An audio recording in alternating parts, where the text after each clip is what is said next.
शांति 27/2/2026 प्रातः मुरली। ओम शांति। बाप दादा मधुबन। मीठे बच्चे, तुम इस कब्रिस्तान को परिस्तान बना रहे हो, इसलिए तुम्हारा इस पुरानी दुनिया कब्रिस्तान से पूरा वैराग्य चाहिए। प्रश्न: बेहद का बाप अपने रूहानी बच्चों का वंडरफुल सर्वेंट है, कैसे? उत्तर: बाबा कहते, बच्चे, मैं तुम्हारा धोबी हूँ। तुम बच्चों के तो क्या, सारी दुनिया के छी गंदे वस्त्र सेकंड में साफ कर देता हूँ। आत्मा रूपी वस्त्र स्वच्छ बनने से शरीर भी शुद्ध मिलता है। ऐसा वंडरफुल सर्वेंट है जो मनमना भव के छू मंत्र से सबको सेकंड में। ओम शांति। ओम शांति का अर्थ बच्चों को बाप ने समझाया है। अहम आत्मा का स्वधर्म है शांत। शांति धाम जाने के लिए कोई पुरुषार्थ नहीं करना पड़ता है।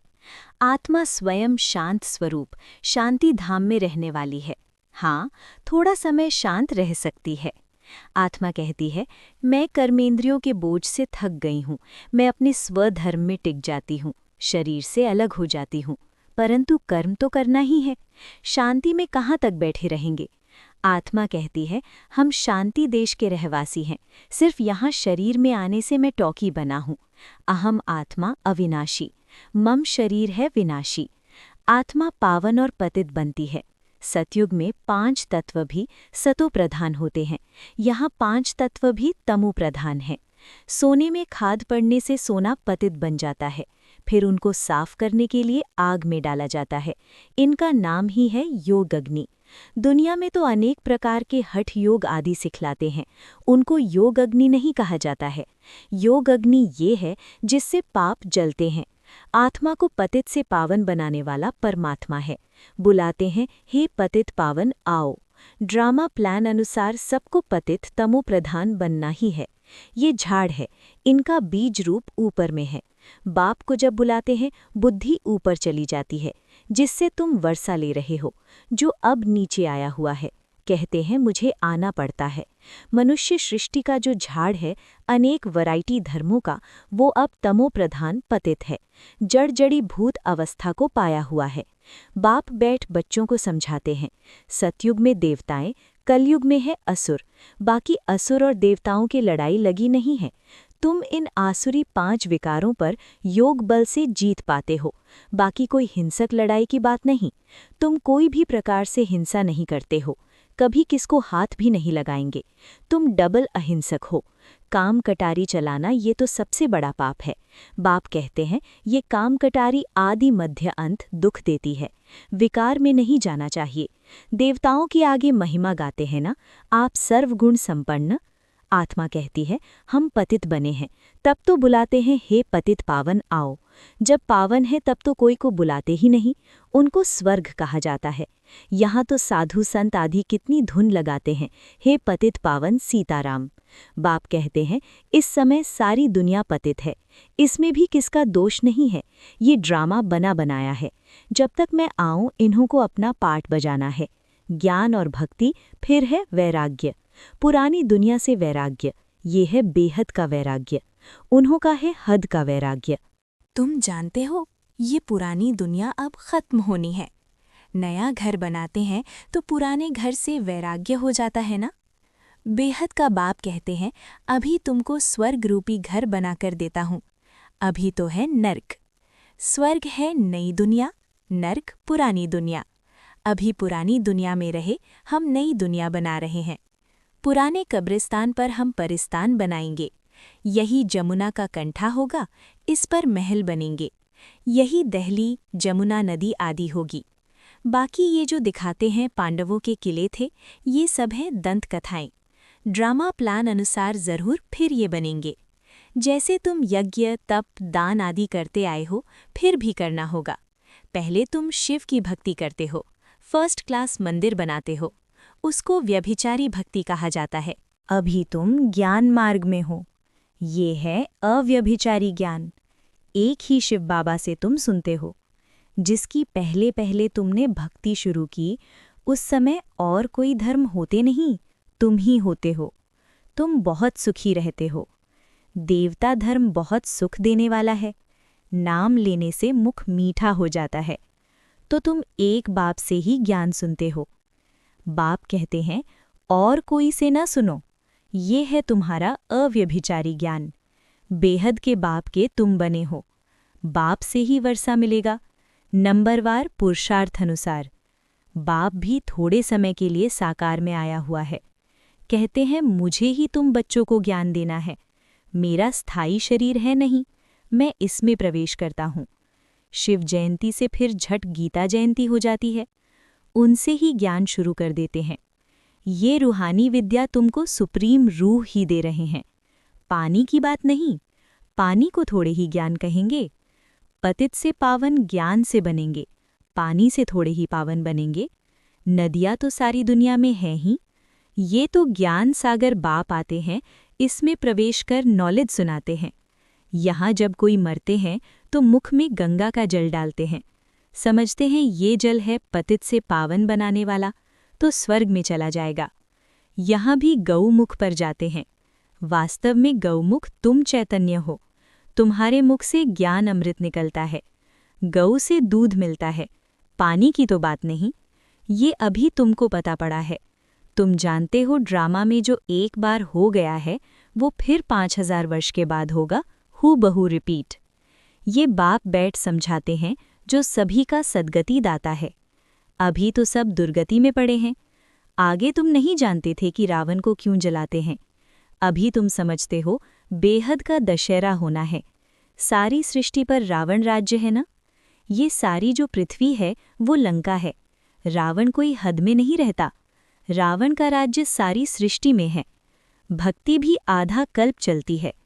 पहले होती है अव्यभिचारी भक्ति, फिर व्यभिचारी भक्ति शुरू होती है। दशहरा, रक्षाबंधन आदि सब अभी के त्योहार हैं। शिव जयंती के बाद होती है कृष्ण जयंती। अभी कृष्णपुरी स्थापन होती है।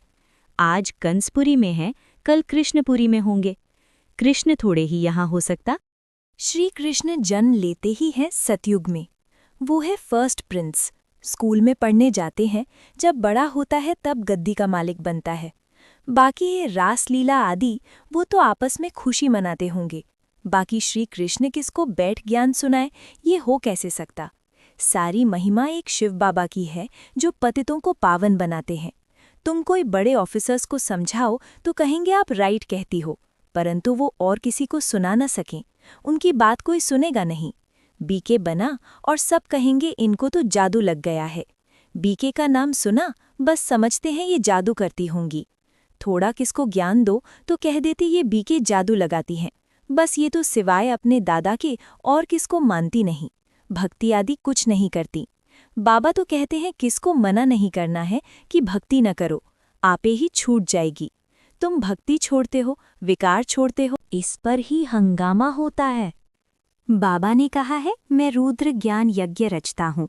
इसमें आसुरी संप्रदाय के विघ्न पड़ते हैं। ये है शिव बाबा का बेहद का यज्ञ, जिसमें मनुष्य से देवता बनते हैं। गाया हुआ भी है, ज्ञान यज्ञ से विनाश ज्वाला प्रज्वलित हुई। जब पुरानी दुनिया विनाश हो तब तो तुम नई दुनिया में राज्य करेंगे। मनुष्य कहेंगे हम कहते हैं शांति हो, और ये बीके कहते हैं विनाश हो। बाप समझाते हैं ये सारी पुरानी दुनिया इस ज्ञान यज्ञ में स्वाहा हो जाएगी।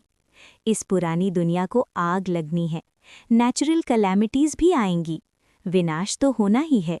सरसों मुआफिक सब मनुष्य पिसकर खत्म हो जाएंगे, बाकी आत्माएं बच जाएंगी। ये तो कोई भी समझ सकते हैं, आत्मा अविनाशी है। अभी ये बेहद की होलिका होनी है, जिसमें शरीर सब खत्म हो जाएंगे, बाकी आत्माएं पवित्र बन चली जाएंगी। आग में चीज़ शुद्ध होती है ना, हवन करते हैं शुद्धता के लिए। वो सब है जिस्मानी बातें। अभी तो सारी दुनिया स्वाहा होनी है। विनाश के पहले जरूर स्थापना हो जानी चाहिए। किसको भी समझाओ तो पहले बोलो स्थापना, फिर विनाश।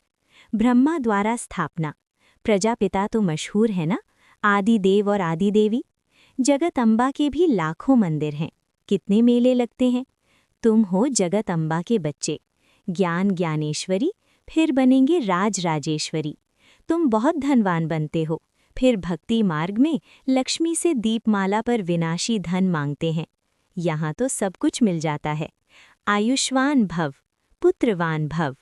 तुम जानते हो हमारी आयु 150 वर्ष की रहती है। बाप कहते हैं जितना योग लगाएंगे उतना आयु बढ़ती रहेगी। तुम ईश्वर से योग लगाकर योगेश्वर बनते हो। मनुष्य तो है भोगेश्वर। कहा भी जाता है विकारी मूत पलीती कपड़ धोए। बाप कहते हैं मुझे धोबी भी कहते हैं। मैं सब आत्माओं को आकर साफ करता हूँ, फिर शरीर भी नया शुद्ध मिलेगा। बाप कहते हैं मैं सेकंड में सारी दुनिया के कपड़े साफ कर लेता हूँ। सिर्फ मन मना भव होने से आत्मा और शरीर पवित्र बन जाएंगे। छू मंतर है ना। सेकंड में जीवन मुक्ति, कितना सहज उपाय है। बाप को याद करो तो पावन बन जाएंगे।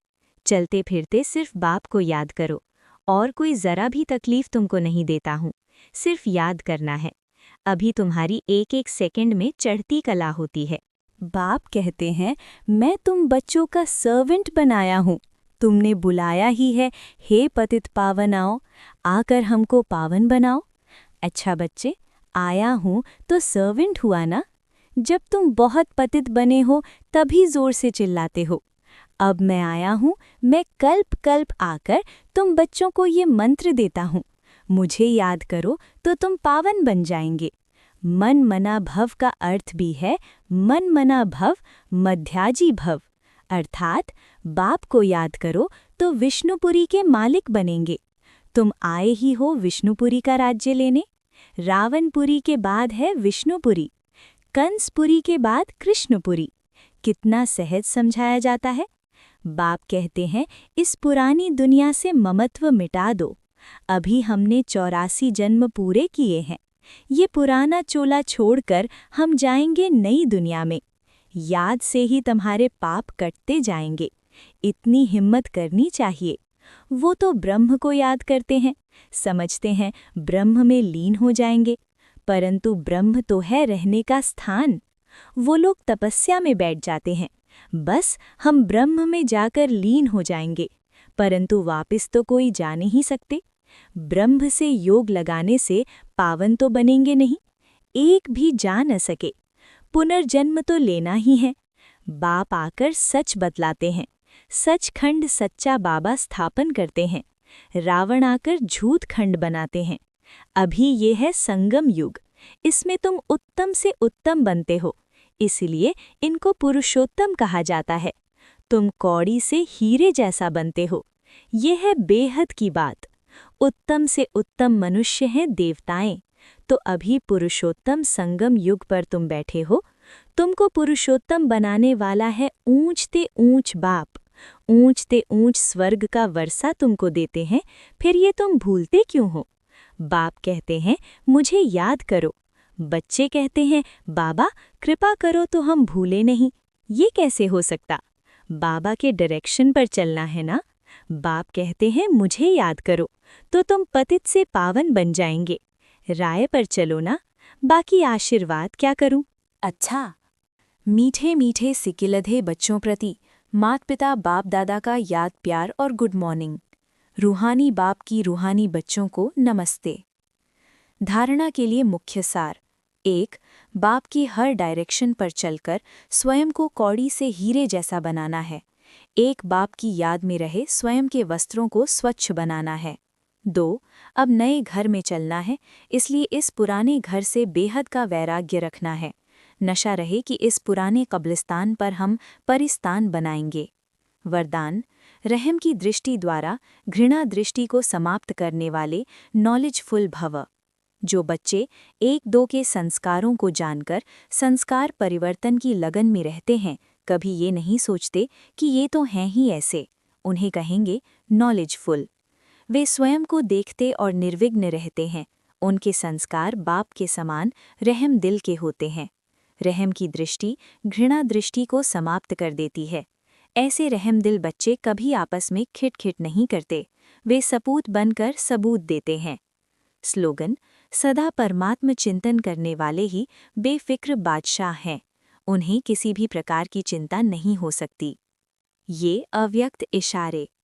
एकता और विश्वास की विशेषता द्वारा सफलता संपन्न बनो। स्व उन्नति और सेवा की उन्नति दोनों में। एक ने कहा, दूसरे ने हाँ जी किया। ऐसे सदा एकता और दृढ़ता से बढ़ते चलो। जैसे दादियों की एकता और दृढ़ता का संगठन पक्का है, ऐसे आप रत्नों का भी संगठन पक्का हो तो संगठन की शक्ति जो चाहे वो कर सकती है। संगठन की निशानी का यादगार है 5 पांडव। अच्छा, ओम शांति।